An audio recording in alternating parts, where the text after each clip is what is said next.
சுந்தரராஜன் நான் வேலைக்கு போயிட்டு வரேன் அப்படின்னு சொல்லிட்டு வீட்டை விட்டு கிளம்புறாரு. அந்த நேரம் ரோகிணி வராங்க. சுந்தரராஜன்கிட்ட பார்த்து என்னை மன்னிச்சிருங்க மாமா அப்படின்னு சொல்லிட்டு ரொம்ப பாவமாக நிற்கிறாங்க. நான் உன்னை மன்னிக்கிறது பெரிய விஷயம் இல்லைம்மா, விஜயா உன்னை மன்னிக்கணும்.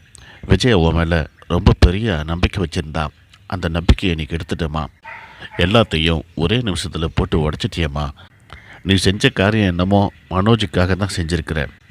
மனோஜ் வாழ்க்கையில் முன்னேறணும் அப்படிங்கிற ஒரே காரணத்துக்காக தான் நீ செஞ்சுருக்கிற அப்படிங்கிறது எங்களுக்கு நல்லாவே புரியுதுமா. ஆனால் அதை எங்கள்கிட்ட சொல்லிவிட்டு நீ செஞ்சுருக்கணும். இது பண விஷயம் இல்லையா? நீங்கள் 2 பேரும் மட்டும் தனியாக இருந்தீங்கன்னா எந்த பிரச்சனையும் இல்லை, யாரும் உங்களை கேள்வி கேட்க போகிறதில்ல. ஆனால் எல்லாருமே ஒரே குடும்பமாக இருக்கும்போது உங்கள் இஷ்டத்துக்கு எங்களோட பணத்தை எடுத்து நீங்கள் செஞ்சது தப்பு தானம்மா அப்படின்னு சொல்லிட்டு சுந்தரராஜன் சொல்கிறாரு. சரி சரி, விஜயாவோட கோபம் குறையணும் அப்படின்னாக்கா அது உடனே நடக்காது, கொஞ்ச நாள் ஆகும். இந்த விஷயத்தை அப்படியே கொஞ்ச நாள் ஆறப்படுமா, நான் ஆஃபீஸ் போயிட்டு வரேன் அப்படின்னு சொல்லிட்டு சுந்தரராஜன் அங்கேருந்து கிளம்புறாரு. அடுத்த சீனில் வீட்டில் டேபிளில் எல்லாருமே உட்காந்து சாப்பிட்டுட்ருக்காங்க. அதே நேரம் அங்கே ரோகிணி வராங்க. ரோகிணியும் அங்கே வந்து உட்காந்து சாப்பிட ஆரம்பிக்கிறாங்க. ஏய் எழுதுறடி அப்படின்னு சொல்லிட்டு விஜயா ரோகிணியை எழுப்புறாங்க.